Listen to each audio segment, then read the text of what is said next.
Hello, ഇത് online order ചെയ്ത KFC ഒന്നുമല്ല, ഞങ്ങൾ വീട്ടിലുണ്ടാക്കിയതാണ്. നല്ല ടേസ്റ്റായിരുന്നു. നമുക്ക് എന്തായാലും ഇതെങ്ങനെ ഉണ്ടാക്കാൻ നോക്കാം. ആദ്യം തന്നെ നല്ല കട്ട തൈര് എടുക്കുക. അതിലേക്ക് ഇഞ്ചി വെളുത്തുള്ളി പേസ്റ്റ്, ഇല്ലെങ്കിൽ അതിൻ്റെ പൗഡർ ആയാലും മതി. കുറച്ച് മുളക് പൊടി, എരിവുള്ള മുളക് പൊടി ആയിക്കോട്ടെ, പിന്നെ ഉപ്പ്. ഇനി ഇതൊക്കെ കൂടി നല്ലോണം ഒന്ന് മിക്സ് ചെയ്യുക.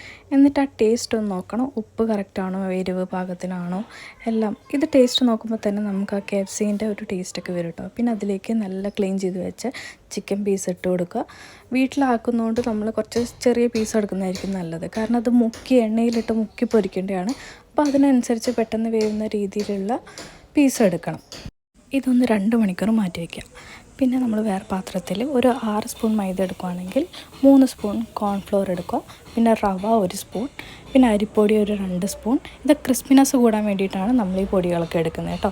പിന്നെ കുറച്ച് കളറിന് വേണ്ടിയിട്ട് മുളക് പൊടി, പിന്നെ ഉപ്പ്, അതേപോലെ തന്നെ എരിവിന് വേണ്ടിയിട്ട് കുറച്ച് പെപ്പർ പൗഡറും കൂടി ആഡ് ചെയ്യും. എന്നിട്ട് ഇതെല്ലാം കൂടി മിക്സ് ചെയ്ത് വെച്ച് ആ പൗഡർ മാറ്റി വയ്ക്കാം. പൊടി നന്നായി മിക്സ് ചെയ്തെടുക്കണം കേട്ടോ. പിന്നെ 4 മുട്ടയെടുത്ത് അതിലൊരു 4 ടീസ്പൂൺ പാലെടുത്ത് അതങ്ങ് മിക്സാക്കി വെച്ചു. ഈ സമയം കൊണ്ട് നമ്മൾ എണ്ണ തിളയ്ക്കാൻ വെച്ചിട്ടുണ്ട്. ഈ സമയം കൊണ്ട് നമ്മൾ മാഗ്നേറ്റ് ചെയ്ത ചിക്കൻ എടുത്ത് അത് നന്നായി ഒന്ന് പിഴിഞ്ഞെടുക്കുക. എന്നിട്ട് നമ്മൾ ഉണ്ടാക്കി വെച്ച പൗഡറിൽ ഒന്ന് കോട്ട് ചെയ്തെടുക്കുക. അതിനുശേഷം അത് മുട്ടയിൽ ഒന്ന് മുക്കിയെടുത്ത് വീണ്ടും ഈ പൗഡറിൽ കോട്ട് ചെയ്യുക. അങ്ങനെ 2 ടൈംസ് നമ്മൾ കോട്ട് ചെയ്യുന്നുണ്ട്. എണ്ണ നന്നായി തിളച്ച് വരുന്നുണ്ട്. അപ്പോൾ ഈ സമയത്ത് നമ്മൾ കോട്ട് ചെയ്ത് വെച്ച ചിക്കൻ പീസ് ഓരോന്നായിട്ട് ഇട്ട് കൊടുക്കുക.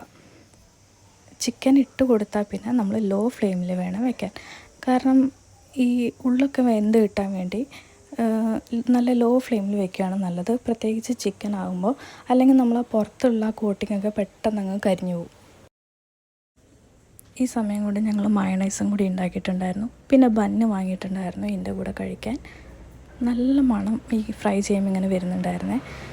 കണ്ടോ കളറ്, നല്ല അതേ ലുക്ക് തന്നെ കിട്ടിയിട്ടില്ലേ? ലുക്ക് മാത്രമല്ല ടേസ്റ്റും ഉണ്ട്. പിന്നെ ബന്നും കൂടി ഇതിൻ്റെ കൂടെ വെച്ച് ഞങ്ങളത് സെറ്റാക്കി.